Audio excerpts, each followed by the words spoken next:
Hello and welcome to Weather School, lesson number 7. This is all about a new way, in a very exciting way. I think it's going to revolutionize the way you receive warnings. I want to give you first a little brief overview about how we used to receive warnings. We're talking about severe thunderstorm warnings, and we're also talking about tornado warnings. Now, I want to caution you, though, that this new way of receiving warnings, from everything I'm reading, and this was just released a couple of months ago, but from everything I've read, it's not going to be implemented until maybe 5 years, hopefully sooner, but I'm told 5 years from the literature that I've been reading.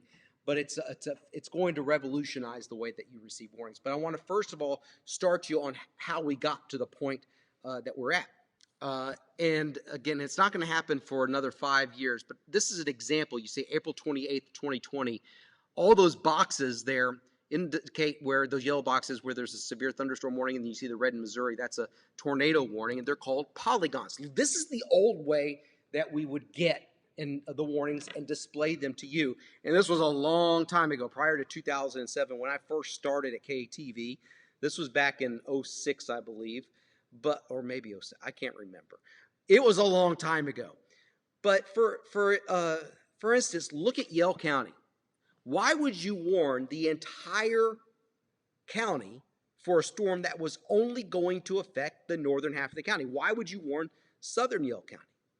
Well, the old way of doing things, you would just blanket the whole county under a warning. You see that on the left. Look on the right. Again, you'd see those counties all highlighted.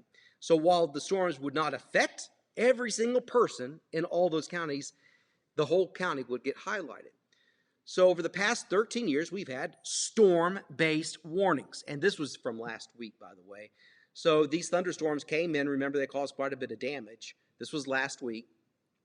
Instead of warning all the counties ahead of it, you see that there are only slivers of counties that would be affected that were warned for, like northern Saline, western and northern Pulaski, western White County. You wouldn't just highlight all of White County. You would just do the western area of White County. And that's the way things have been done over the past 13 years. This kind of summarizes when this was first done, when we went from a county-based to a storm-based warning. This was the way things were kind of summarized. And you see there's 3 storms there on the left that are simultaneously producing tornadoes. And again, this was a long time ago. This is just an example, not actual radar from now. But you see 3 individual storms producing tornadoes. So look at all the counties that were highlighted. We were able to get more specific with who needed to be warned. You see on the right, and those were the polygons. Now, we have a new way that's going to be hopefully implemented in 5 years, that the National Weather Service and the National Severe Storms Laboratory have both developed, and it's called Threats in Motion. Tim, Threats in Motion. And I've got a video that's going to better explain to you threats in motion.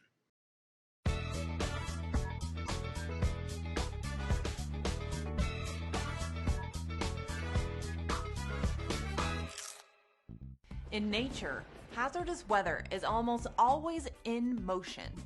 New research and technology are making it possible to provide continuous information about a storm and its movement. Threats in Motion is the next step in the evolution of how weather information is provided to the public. Let's take a look at how tornado warnings are currently issued. A warning polygon is added to alert those in harm's way. As the storm gets closer to the edge of the polygon, a new warning is issued. Once the storm has passed, the old warning goes away. This process is repeated for the life of the storm. Now, let's take a look at how Threats in Motion works. A warning polygon is issued at the location of the threat. The warning extends out in time with a 30-minute projection of the storm's path. The warning moves in the same direction and at the same rate as the storm. People are alerted as soon as the warning polygon includes their location.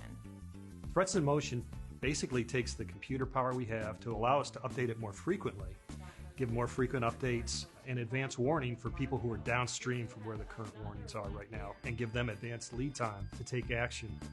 Here's an example of how Threats in Motion gives people more time to react. Let's say Jane lives here and Hector lives here. With the traditional warning polygon, Jane gets an alert with plenty of time to take action. Hector, on the other hand, is just outside the warning polygon and doesn't get the alert until the next warning is issued. Hector has less time to take precautions. Now compare the same situation with threats in motion.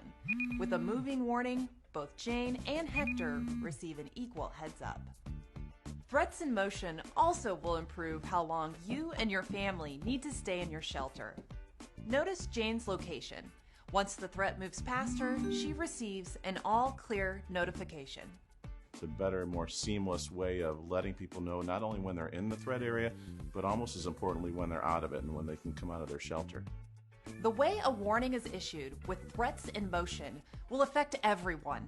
That's why NOAA researchers are partnering with the National Weather Service, TV broadcasters, and emergency management. We have to make sure we understand how end users, such as the public or businesses, can receive this information and know what to do with it. We also have to make sure that we understand if forecasters are ready for this, because it's a pretty big paradigm shift. So we have quite a bit of research ahead of us to set us up to do this successfully. For more info on this project, check us out online and follow us on Facebook and Twitter. And there you have it, threats in motion. I think it's going to be a fantastic new way of receiving warnings in a few years.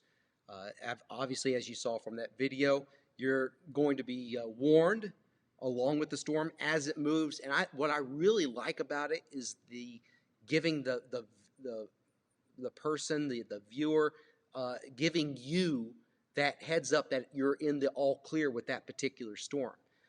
There's a lot of times when we're focusing on the storm and what's ahead of it instead of telling people behind it, hey, you're clear. We need to do a better job of that, and that's what this is going to help do. And it's also going to help give everybody equal amounts of warning, because some people may get 30 minutes of warning, some people could get 10 minutes of warning. We want to, the National Weather Service wants to, and everybody in meteorology wants to give you as much warning as possible when there's danger to life and or property. So right now we are with the storm-based warnings, but that's the next step, threats in motion. It was revealed just a couple of months ago. It's been in the works for a long time. It was revealed a couple of months ago publicly, and if you want to go to the National Severe Storms Laboratory website, you can learn all about threats in motion. I'm excited about it, about a new way of getting the warnings to you when it most matters and giving you that all clear as well. Thank you very much for trusting us at Channel 7. Don't forget, all the weather schools are on the Arkansas Weather Blog 1 through 6, and this one will be included on the Arkansas Weather Blog, arkansasweatherblog.com, and you can also get to that at katv.com. Thank you very much for trusting us here at Channel 7, the team with the most experience.